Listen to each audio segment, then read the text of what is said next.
Trisha, we promise that was purely coincidence. So thank you, MRG, for your support. And now we're going to move on to our keynote. As Dale mentioned, I just had a baby, so my short-term memory is not working very well. So I have something to read to properly introduce our next keynote. Today's speaker, Dr. Katrina Burris, will provide us with a method to quickly identify destructive, brilliant jerks and describe a process you can take to immediately stop toxic behavior from spreading throughout an organization like a virus. Katrina is an international expert in transforming brilliant jerks into brilliant leaders with a tried and tested leadership process. She published Managing Brilliant Jerks: How Organizations and Coaches Can Transform Difficult Leaders into Powerful Visionaries. Dr. Burris also has a proven track record coaching numerous international leaders as they transition into new roles. She has worked with leaders from Nestle, Novartis, the World Health Organization, the International Labor Organization, the United Nations, and many more. Dr. Burris will now pull back the curtain and share her secret sauce.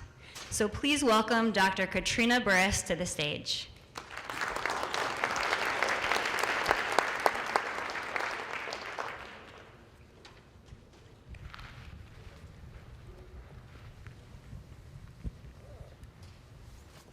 My mission is to help brilliant leaders, but difficult, to develop their interpersonal skills. And it all started by, can we put the sound down? I don't want to hurt your ears. It all started by silver boots.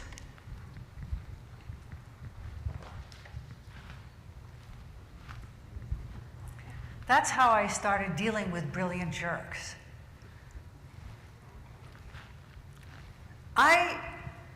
My mother had 4 boys, and she finally had a girl. And for her, I was her little princess. She dressed me up like her favorite doll. And I thought the world was my playground. And one day she married my stepfather, who was a brilliant conversationalist. At any dinner party, he made everybody laugh. He impressed people by his culture. And so one day, my mother came back from Geneva, Switzerland, downtown. It was a beautiful winter day. And she came and talked to me, and she said, "Oh, here, my princess, I got a beautiful present for you." "Oh, Mom, thank you, thank you." And it was yet again beautifully wrapped. So I opened it up, and I said, "Oh, what beautiful boots. Thank you, Mom." And I eagerly put them on. And I ran to my papa, my stepfather, and I was eager to please him. And I said, look, my beautiful silver boots." From behind his desk, he was a big man, and he looks at me and says, "You look like a prostitute."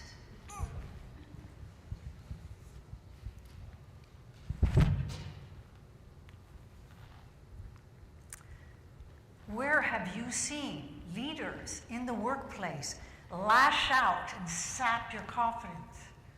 Where is this happening in the workplace?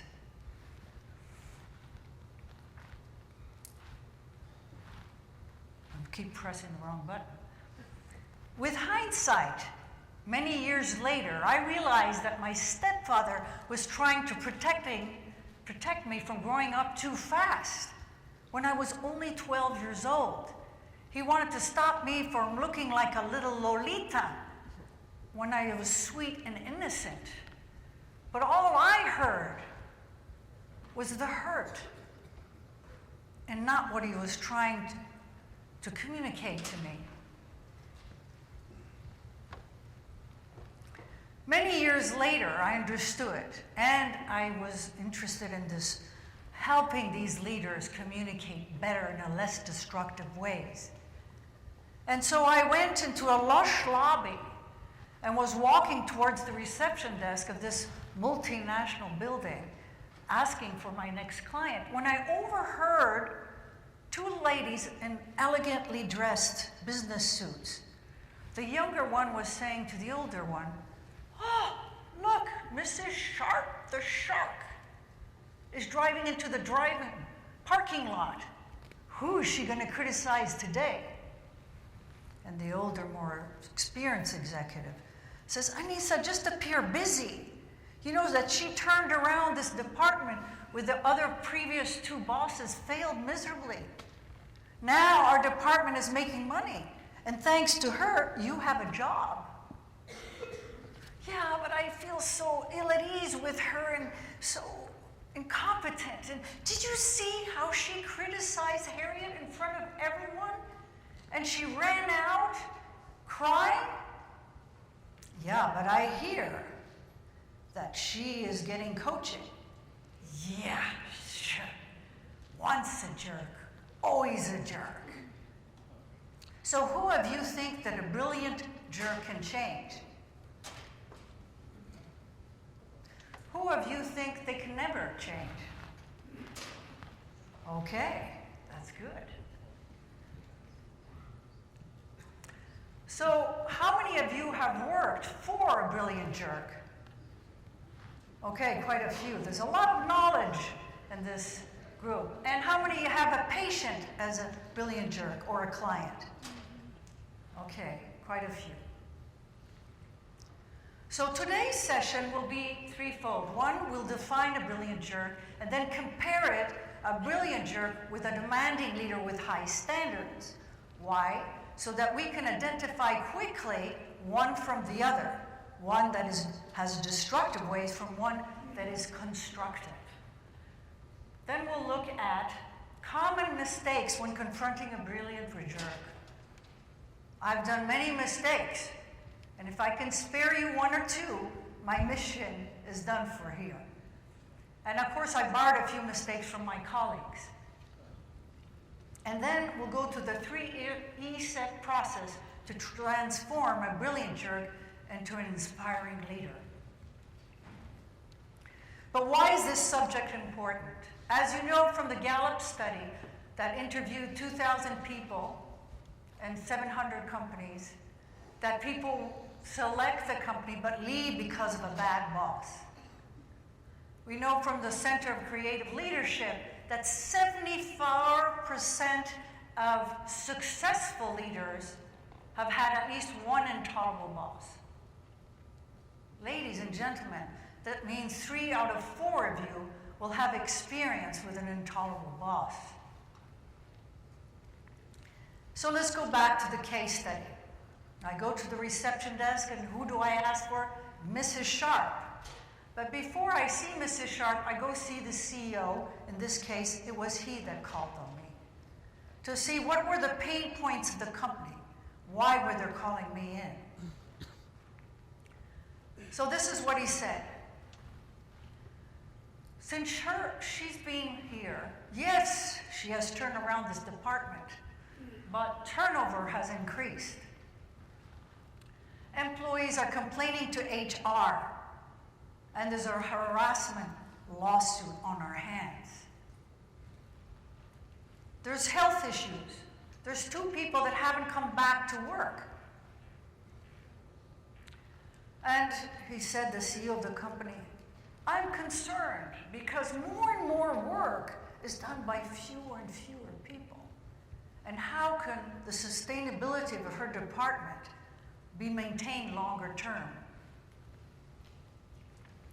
And he says, "You know, I've asked her multiple times to prepare her successor.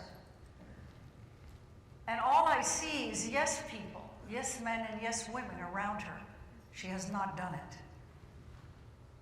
I must tell you that if she does not change in 6 months, I will have to fire her." Now, I've seen these profiles, whether it be when I worked for the Swiss government for startups, whether I worked for multinational, like Marisa mentioned, for Nestlé's and the Novartis, but even in nonprofits like the UN. These profiles are everywhere. Most of my experience is in Europe, so I can say they're over there too.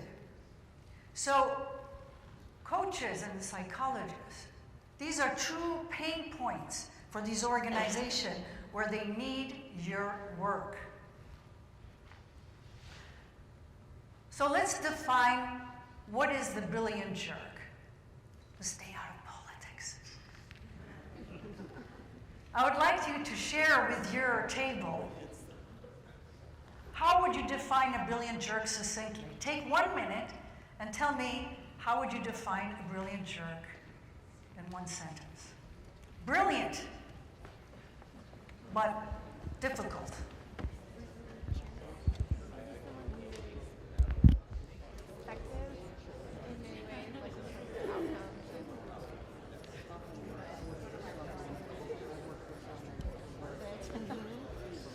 Where did you get that? They had them out there. Oh, okay. I thought they were shot glasses originally. Would you prefer to shot glasses? Depends on the moment. I agree with that. What did you say? I said someone who's like effective in terms of outcomes or strategy, but is really ineffective. I'm thinking of key leaders that are just focused on the bottom line and numbers. Well, There's a lot of them. yeah, I know. I always think of a successful entrepreneur who's a terrible person. Yeah. Like, so in life. Yeah. Or the one I'm thinking of right now, to be a big boss, very technically savvy in one area, and then unwilling or unable to see that Okay, the deficits in. let's hear some of your opinion. See if it's one way, I'm not willing to take. Do we have microphones? Okay, who would like to define it?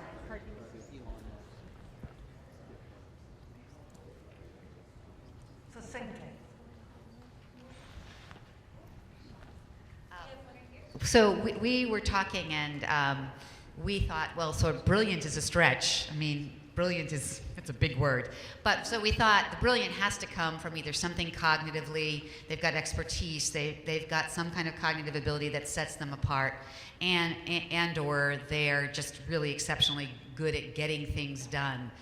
But as we were reflecting on jerk can only be interpersonal. Jerk is an interpersonal dynamic.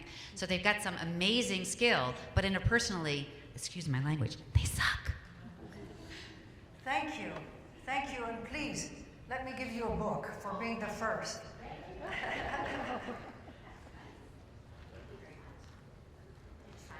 I'll sign it, I promise. Okay, let's hear one other person. So I've just summarized it succinctly as someone who's more intellectually than interpersonally capable. Great, thank you. Okay, we've got that down, and let's continue. So will be our working definition for this presentation. Okay, so 1, they're motivated to do outstanding results, but they're interpersonally blind. To use a metaphor, when you drive a car, you see 20/20 here, but you have to turn your head because you're blind here. So our role as coaches is to shed light where they cannot see. And look, my ex-husband told me that I can behave like a jerk. And we can all behave like jerks at times. But it's the repetition of this destructive behavior over time that is detrimental to people, that cause suffering at the workplace. Let me give you an example. The stress and the hardship in the workplace. I'll give you Simon. Simon is part of the executive committee of a multinational that you'll know the name of. Multinational, I heard it's called Global Company. Anyway, he is in the top executive committee. He's not a new leader. He calls me up and says, Katrina, yes. You know my boss, the CEO of this company? Yes. You know that I speak at the end of the year in front of the whole company because I'm considered a good speaker. Yes, Simon. Well, I don't know what's happening to me, and I hate to ask for help. But people say I act strangely, and I don't finish my sentences. And I have eczema all over my legs. So that's the kind of hardship that is caused by a senior leader, by constant grinding of destructive behavior towards him. And then finally, we know that it reduces effectiveness at the individual, team, and organizational level. But what I don't think was mentioned yet in these few days is that what is also very detrimental to the company is that people and coworkers begin to react according to the mood of the brilliant jerk instead of what is best for the company. So now that we have a working definition of a brilliant jerk, what is the difference between a brilliant jerk and a demanding boss with high standards?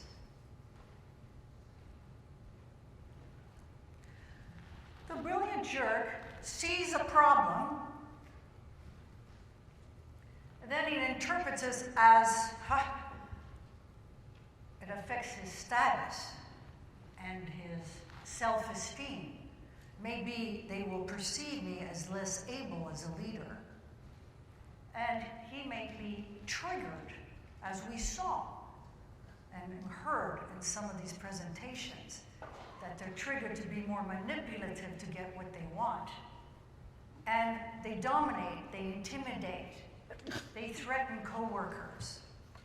So lack of self-regulation, lack of self-control emotional, a little bit what Daniel Goldman said. And then to compare the brilliant jerk to the demanding boss with high standards, he will see the same problem, but he'll look and analyze on the metacognition with a step back from the problem and say, is the employee unable to do so? Well, if he's unable, then I need to reduce the job. If he's unable, I'll give him mentoring. If he's unable, I'll give him some more training.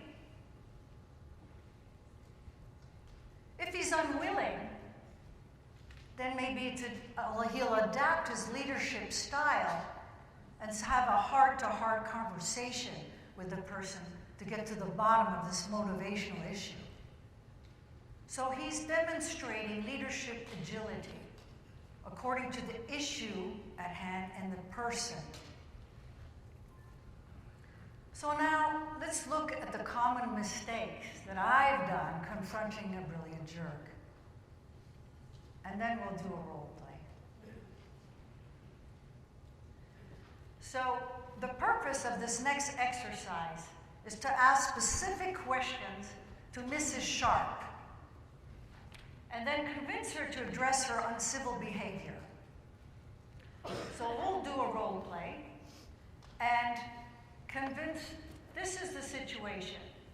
The CFO has asked you coaches and psychologists to coach her, to accept, to change her behaviors, or to get help. For one, she manages a division of this multinational. She turned around her division where other two previous bosses failed. 4 people left her company. 1 left, 1 quit, 1 asked to be transferred. You know that there's a lawsuit for harassment. The CEO told you, and told you again, that she will be fired in 6 months if she does not change.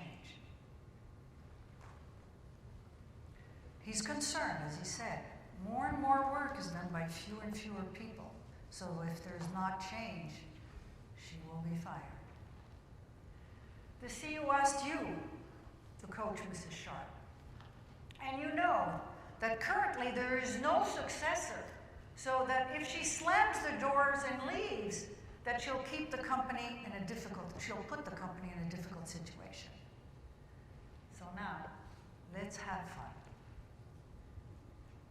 I would like you to form in groups of 2 or 3. Select in your team a note taker. The note taker capture what you will actually tell Mrs. Sharp. Now, I don't want to know your approach to the situation. I want what you're going to actually ask her. You'll discuss between your teams for 4 minutes. You're going to select a spokesperson and share your answers. And role play with me. I'll be Mrs. Sharp. And tell me what you're going to tell me, and I'll react like some of these brilliant jerks. This is the fun part. And please make many mistakes so that we can debrief together and learn together. Okay, I'm going to put back the case here and 4 minutes. Talk about how we would talk to them. Unless you guys.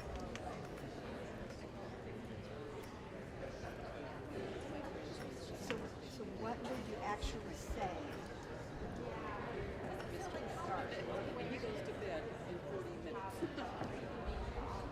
I guess what I would need to know. Yeah, I would start with what's been going well. Where do you think? What have been your successes? To soften. Yeah. And then, so what could have gone better? Where do you wish things had gone better? Right. What could you have done to make them go better? Yeah. And then see where she comes up with it. Is she like totally unaware? Yeah. Like, well, the only problem is these jerks I work with aren't working hard enough. Yeah. Or does she have a sense of, you know, I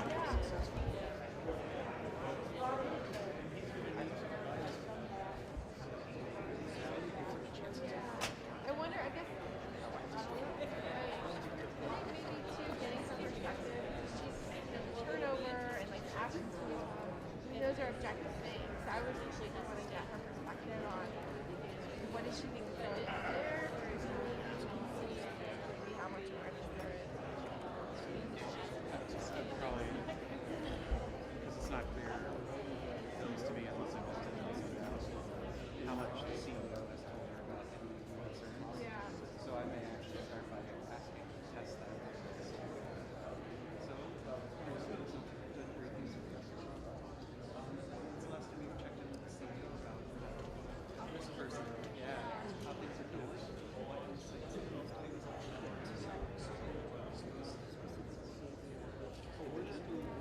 Have they brought up any concerns for you to kind of assess that reaction?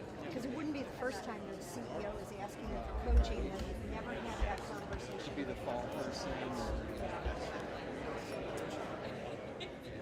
So I'd be really curious about that. And also because of some of the other pieces you all mentioned. I want to see if they've gotten any indication from those around, especially the fall, as to what's I think you have to approach it. I mean, if once she maybe has the awareness, I think you have to approach it from the what's in it for her. So like, how would changing her behavior impact the performance of her performance and the performance of the organization? You know, because that might be where she has buy-in.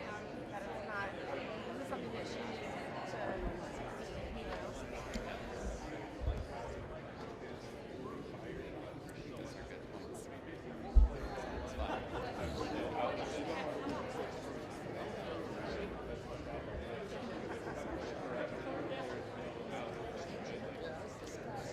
I feel like there's a lot of There's a lot of them everywhere. yeah.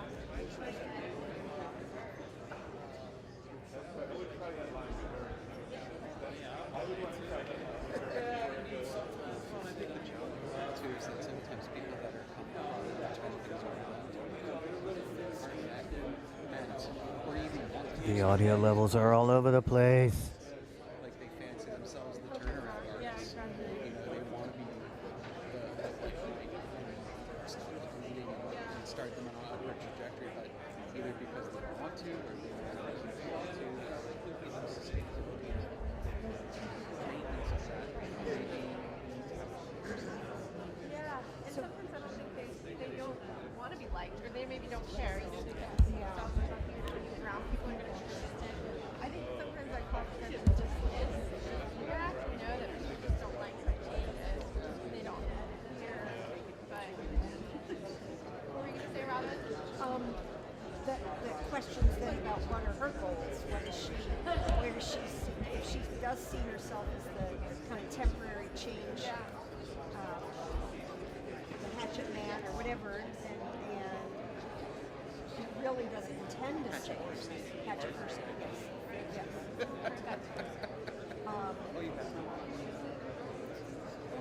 Yeah, and I guess it's not really applicable here because it wasn't the intention that cleaning house was one of the goals for the division, but the division was turned around.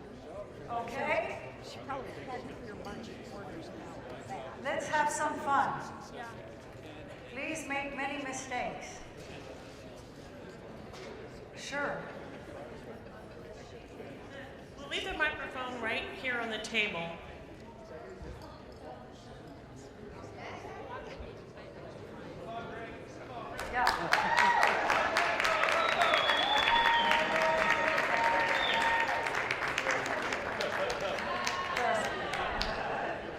Okay, now.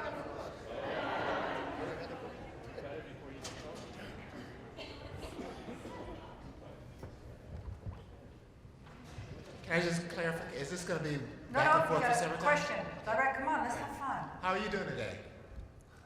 Tell me, were you to talk about the weather or are we here to work? No, we're here to work.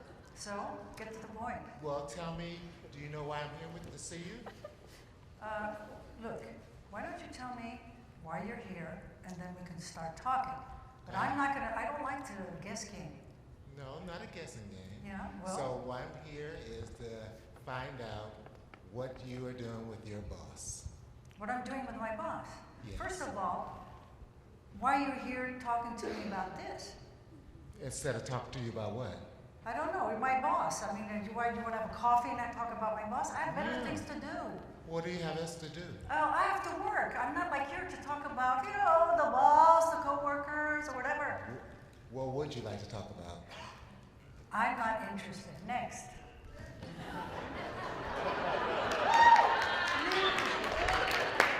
Good job. You deserve the book. Come on, next. Come on, let's play. Woo! Give her a clap, please.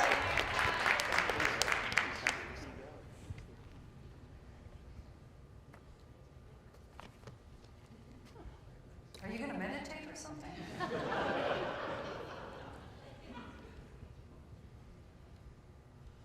Look, get to the point. I've got a lot to do. Can you tell me why you are being such an asshole to your employees? She said make mistakes. Who's saying I'm an asshole? My department has done 60% of this business revenue, and I pulled it out of bankruptcy. What are you telling me? I'm treating them like jerks. A turnaround, you need to retain the best. Tell me how your department is also having trouble in addition to doing very well. That's a good question. Finally, I'm getting rid of people that don't work and keeping the best. Have you made all the decisions about who's leaving? What does that have to do? Have your employees made the choice to leave your management? Or have you decided to ask them to leave? I'm sorry, this is brain working here. First of all, if they left, good riddance. And if I let them go, it's because they don't work. And here's We're sorry, but if they're in my department, they need to work. Thank you. I don't have time. Come on. Up. So, Give her a clap, please. Who's the next courageous person? Remember, her job's online.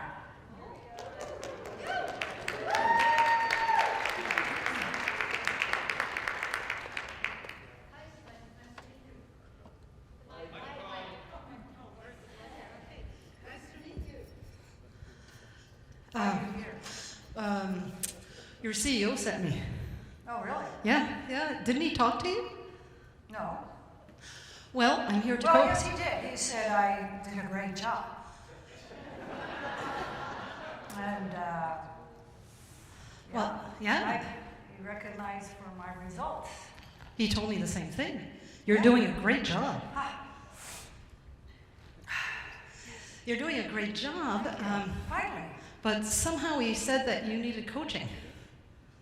Coaching? Yeah, coaching. For what? Well, it looks like there's an harassment, something about an harassment for people who left your team. A couple of things. Harassment. I told him that he was good looking. Now, can't you even tell him he's good looking? And then get a harassment? Well, you're still getting the harassment. Yeah, because I told him he was good looking. Should I tell him that he's bad looking? Have you, He's ugly? And then I would get 2 harassments. have you ever had any diversity training? Huh?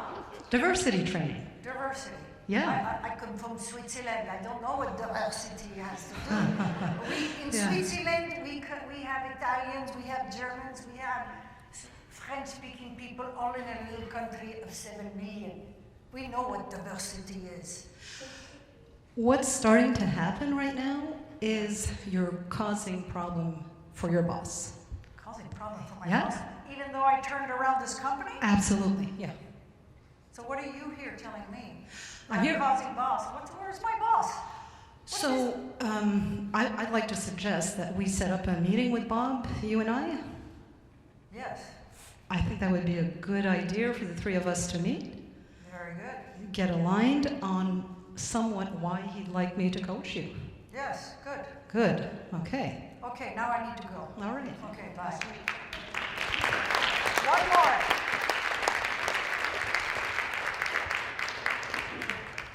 One more.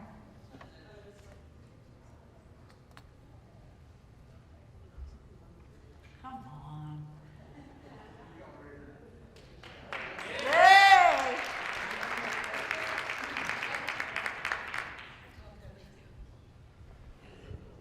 We got to start on the same level, I'm saying. A little less intimidating.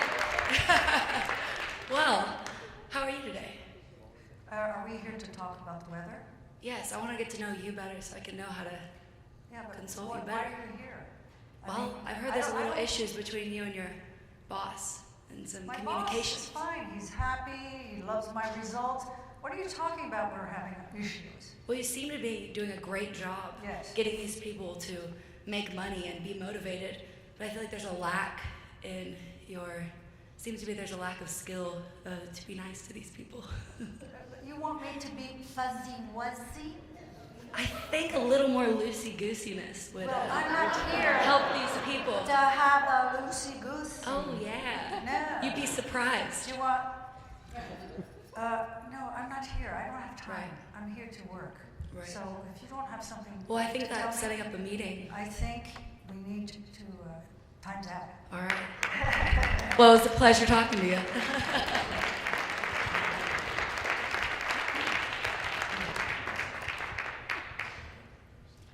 Thank you for playing with me.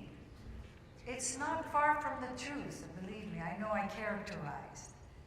So let me share with you the mistakes I made, which you didn't do. For one, being protective. Okay, I'll give you an example. Larry was a top-notch legal attorney of a multinational that you know the name of. I was told by his boss that he was going to be fired if he didn't change. mission. I really want to help people, and I've dedicated my life to that. And I didn't feel that Larry, this famous attorney, was really paying attention to this dangerous point. And I told him, I said, but you know that your boss said you will be fired if you don't change. Don't you realize this is serious? Guess what happened? Well, this company bought another company, and they merged. And Larry is a top-notch attorney in mergers and acquisition. Well, they promoted him. So, where's my credibility? Bye-bye. So that comes to my next point, which is don't be the spokesperson for managers, which you didn't do. I was waiting for you to do it. But in fact, we are catalysts, but we don't intervene in the hierarchy. And often I have to work with the boss that's scared of this brilliant jerk to get him to talk and say exactly why you as coaches, we as coaches and psychologists are coming there that first meeting. So it's clear when you come in that the boss has already talked. And if you have to coach him, then coach him. But don't be the messenger and take away his responsibility, which is to be the line manager and communicate what he feels and what he wants. Fact battling. So Jean-François, who was the top notch of a construction company, was very triggered. And one of his triggers was to see the construction site a mess. So he goes to control the construction site and he sees one of the colleagues there. He becomes irate. He takes, who was on the phone, he grabs the phone from him, throws it, and it breaks into a million pieces. He insults him and swears. This gets back to HR. And HR says to Mrs. Stewart, Mrs. Stewart, this wasn't Mrs. Stewart, excuse me, it was Jean-François. She goes to Jean-François and she says, Jean-François, you broke his phone and you were swearing. And Jean-François says, no, he's lying. I didn't break his phone, he dropped it. So if you don't, or you are not the witness of the discord, don't take sides. Create a triad to see or mediate what really happened. But don't fact battle. You weren't there, you don't know what the facts were. Then find being contaminated. So to get good research work, back to my brilliant jerk. I do a lot of interviews of the coworkers and the stakeholders. And if you see 10 Simons that are suffering and pain from this brilliant jerk, you can be contaminated. And when you go and see him, you are so frustrated that it shows. So what do you think the brilliant jerk, when he sees you come in, contaminated, what he's going to do? Well, he's going to swat you like a fly on the wall. So to keep neutral. We're researchers. We've got training. Keep neutral. Then using the 360 feedback report. Now this 360 feedback report, which is feedback from the boss, the peers, and the coworkers, is a great instrument in most cases. But for brilliant jerk, it's not precise enough. I know, that's a controversial statement. I'll tell you why. Because it's a scale, let's say, of 1 to 6 on a competency that's called, let's say, communication. And my clients get 1 or 2 on communication.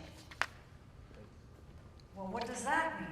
Does it mean that they don't walk the office? Does it mean they hide in their office? bias? Does it mean that they don't cascade down the strategy to the rest of the company?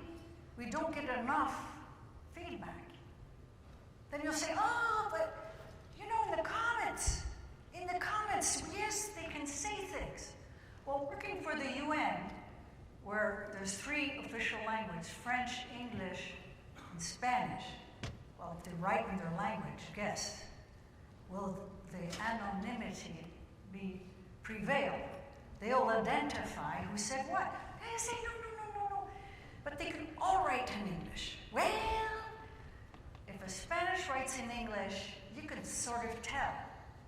Or the French writes in English by the way the phrase turns, you can tell. And these are brilliant people. So guess how they might react. They might be triggered, or they might be manipulative. So you need to get enough feedback, and I'm going to give you an example of Mrs. Stewart. With research work, inductive research work, you can get so much detail, and when somebody says she doesn't communicate well, you say, but what do you mean by that? You know how to interview. Well, I got feedback that Mrs. Stewart, who was responsible of all Asia, and she was working with Asian people, she walked 3 steps ahead of her coworker. And every time the coworker would ask a question, she'd go. So that's the kind of description and detail you need to get feedback to that person, so that exactly she knows, Mrs. Stewart, what she's actually doing and communicating unconsciously to her coworkers. It might appear incredible that it's unconscious, but in her case it was. So I love 360 feedback, and I use them a lot. But with these types of cases, I need more detailed feedback. And also to be sure that I protect those that give me the feedback, and I neutralize the language. And then being intimidated. Well, believe me, I was intimidated when I get to see these big guys that are, tough. But the problem is that when you're intimidated, and they tend to be triggered, well, they see you, not like the animal world, they see you or like predator or like prey. Well, if you're intimidated, you're a little bit like the mouse that the cat plays with. And if you're a predator, well, they'll compete with you. Being a woman helps if you're with a man, but if you're with a woman, maybe not. I'm generalizing, of course. So I want to ask you, if the brilliant jerk sees his boss as, how does he see his boss? As predator or as prey? Listen, who believes that he sees his boss as a predator? Okay. Who believes that he sees his boss as prey? Well, guess what? You're both right. Because if he thinks his boss is powerful and he respects them, he'll see them more likely like a predator. But I've also seen these profiles see their boss like prey. And what will they do if they see their boss as prey? Well, they'll circumvent them. They'll manipulate. They'll humiliate them. So it's also very important when you come to see how he perceives his boss. And for the research, the inductive research, get somebody they respect. Because if they respect the feedback, they will listen to the feedback. But if you said it's your boss only, well, they might not respect the feedback because they might not respect their peers or their coworkers. Again, I'm generalizing, but just to get the picture. So now that we've gone through some of the mistakes I made when coaching these profiles, let's look at the 6E process to transform brilliant jerks into brilliant leaders. For one, we emerge into the organization to see if it's potentially a breeding ground of brilliant jerks.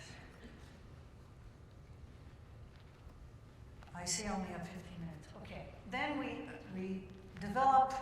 transitioned to the organization to the individual. Because even, for example, someone that's being dried out after being an alcoholic, if he returns with the people that he usually drinks with, the sustainability will be unlikely. So therefore, you need to look at the environment. Are people thriving being brilliant jerks like Mrs. Sharp that rose the hierarchy so quickly and has destructive behavior? So monkey see, monkey do. So we go through the self-awareness where they need to understand and feel the feelings of others and know what triggers them, to cite only 2 elements. Then we look at the boss awareness, and basically help the brilliant leader give the information, better information to the boss so that he can make better decisions at his level. Sounds like a good business idea. But to really do that, he needs to know how the boss thinks. Does he like the big picture or the small picture? Is he an overview person or is he a detailed person? Where in his personality does he have similitudes and difference, and where can that cause misunderstandings? What is his KPIs? How does he see the cycle of the business and the potential problems? How does he learn? When does he want information and what type? This can really help that interpersonal relationship. But is it enough? No, it's not enough. Because yes, they know themselves and what they learned about themselves, they can apply to their boss. But to be a leader, you need to go to the next step, which is expand the complexity and get stakeholder awareness so that they begin to react differently to different people. And here is probably the most toughest part of the coaching process, because I've seen some people, and I'm sure you have as well, receive the feedback and they're in disbelief. I've even seen several big guys just shake from the feedback. But we bring them irrefutable data where they are brilliant and where they're perceived as disruptive. And then we execute a developmental plan because they might be triggered. It takes about 6 to 9 months to sustainably change their mindset so that they don't revert back to destructive ways under stress. And then finally, to enlighten them, to inspire their coworkers beyond money and status, as we saw as one of the presenters that really inspired his people beyond money and status. So I think we won't have time for that. So I'll go into a little deep dive into the emerge into the organization. Fine, we look at the mindset. Is the company excusing bad behavior because of the turnaround? Oh, Mrs. Sharp, yes, of course, they're turning it around, but you know, that's part of the price you pay for a turnaround. You know, people are not going to be happy. When any change, they're not going to be happy. So that's it. Or they get a brilliant cardiologist to come to the hospital, and then they find out that his bedside manner is atrocious. And this can go on for 5, 10, 15 years without anyone confronting the person.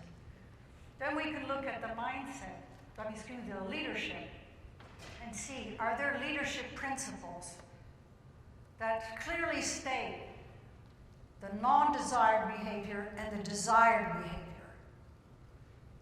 Now you'll say, and you're right, there's plenty of leadership development principles, but they don't work. They create cynicism. But that's where you need to have leaders evaluated by their coworkers on their leadership, maybe once or twice a year? Is that in the organization where the coworkers can give them feedback on their leadership? And is there a feedback loop? Is it enforced? And then, basically, to summarize, are results in the discussion the sole conversation and not the method to reach there? So we look at the mindset, we look at the leadership, and we look at the teams. And the teams is failure to specify how teams will be working together. Yes, they're very clear on what they want to receive, but are they also clear on how they're going to work together? I'll give you an example. The boss of this group of highly potential individuals that were each responsible for a department. And there was a lot, they were all men. There was a lot of testosterone in the room. So the boss tells me, look, at the beginning of the year, I asked them to collaborate, and we do a strategy of what we need to do together. And at the end of the year, I look of what they've done individually, great, but what they do is collaboration, nothing takes place. So I observe them in the team, and I realize they are playful, but their play and their game is that everyone that gives an idea, their sport is to cut it in half. We know that ideas are fragile. So I observed them, made the comment, and I said, okay, it's playful, so what can I do? Well, I said to them, you realize that you're criticizing and ideas are fragile, so I'll challenge you now. Each time your colleague says something destructive to a new idea without proposing new ideas, you're going to put, it was 25 francs at the time, into this box. It's about $25, into this box. So I kept the playfulness, but had them challenge to be constructive and to catch each other criticizing before having constructive feedback. And at the end of the year, they did collaborate. So, but that shows you how the names of the game and how to collaborate and work together on not only on results. And then we look at the coworkers and we see that misconduct is not, what did I say, challenged. We saw that Karen Katz said, it's good to praise people in the moment. It has an incredible effect on her, on people, and on her. Well, the same thing needs to be done when there's misconduct or criticism negatively to somebody else, to say it in the moment. And if there is misconduct continuously, to basically have consequences and not let 10, 15 years that a cardiologist remains untouched by being destructive to the nurse or harassing them, and you get what you get on the news. So we've seen that the mindset is important. We see the leadership, we see teams, how they go and function together, and we see how employees. Now let's look at what do they do with Mrs. Sharp. I've seen many times that the Mrs. Sharp of this world are simply transferred to another department with less people. Well, that's just displacing the problem. That they're firing. And sometimes it is important to fire people. But I'll say that if misconduct is not caught, it'll disseminate in the organization like a virus, as that's the way to get ahead. But I'll also say that if you fire Mrs. Sharp after she did the incredible results of turning around the company, well, what are you sending like message throughout the organization? That she's used and then abused And then you get these leaders that are called the killers, the terminators, that come in, restructure, and leave. If they offer her coaching or mentorship, internal or external, they will give her a chance to change her ways. We all saw that we believe and we know that they can change their ways. And we even heard it in the testimonials of these CEOs. So, what message is being given to the rest of the company that they help Mrs. Sharp change her ways? It's very strong, and it's very collaborative, and it's giving a chance. So, unfortunately, I can't hear your brilliant comments because I think we're getting out of time. So, I will just say that in this process, I'll give you yourself of the boss awareness.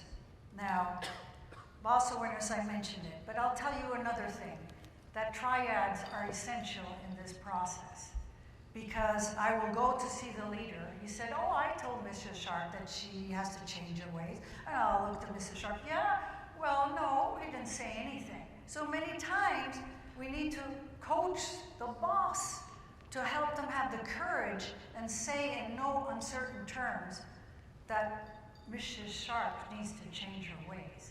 And help and coach Mrs. Sharps of this world to listen so that she can hear. And then being the triad to observe this communication is a sounding board later in the coaching process. I'll just say also another example of when you execute in the developmental plan. It's important to sustain over a certain amount of time because stress will cause triggers. Mrs. Sharp was chit-chatting with her good friend at work. She had lunches with her, she had dinners, they went out, partied together, and they were walking down the hall chit-chatting, and were told to go to the boardroom. And Mrs. Sharp went to the boardroom, and then she found out not only her boss was there, but the boss of the boss from the headquarters from New York was there. Well, what do you think she did to her friend? She tore every argument of her friend in front of the big boss.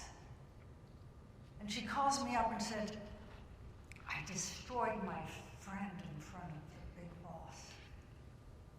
You know, I just couldn't help myself. So it does take time, because now she's conscious of her misbehavior, but she hasn't changed and replaced it with a more productive way. She needs also, obviously, to be conscious of what triggered that this tremendous desire for recognition triggered. So the development plan is very important. And finally, enlightening is very important to get to that stage. And many of you will know the story of the bricklayer. That one bricklayer puts one brick on top of the other. What are you doing? Putting one brick on top of the other. You go to the other person that's putting one brick on top of the other. What are you doing? I'm building a cathedral. So what good leaders can do is help co-workers understand what they're doing today and how it links to a bigger purpose, to be inspirational. And we've heard that in those wonderful case studies, Mr. Dale, that you had come. Wonderful to show them that. And I had the privilege, also, they're not brilliant jerks, to work with as an editor of his speeches to his top people. Peter Brabeck is the CEO of Nestle and was then the chairman, and now he just retired. Well, his speeches to his top 200 people. It's so inspirational. He's so strategic. He sees water issues 20, 30 years ahead. That's strategic. Or when I worked with CERN, who's the fundamental of physics, and see how 20, 30 years ahead, it's going to change the way energy is happening and providing to the people. That's also what we can aspire our leaders to attain that kind of degree. And I will end on this. When you work for a jerk, you suffer at work. When you work for a great leader, you're inspired to be a great leader. These companies, and 40% of leaders fail after 18 months, and when they go from another company. And we saw in those case studies that 18 months is the average. They need you, coaches and psychologists. You can make the difference. And I encourage you to look at brilliant jerks as people that are not only manipulative, they have their suffering, as you know, and we can make the difference. Thank you.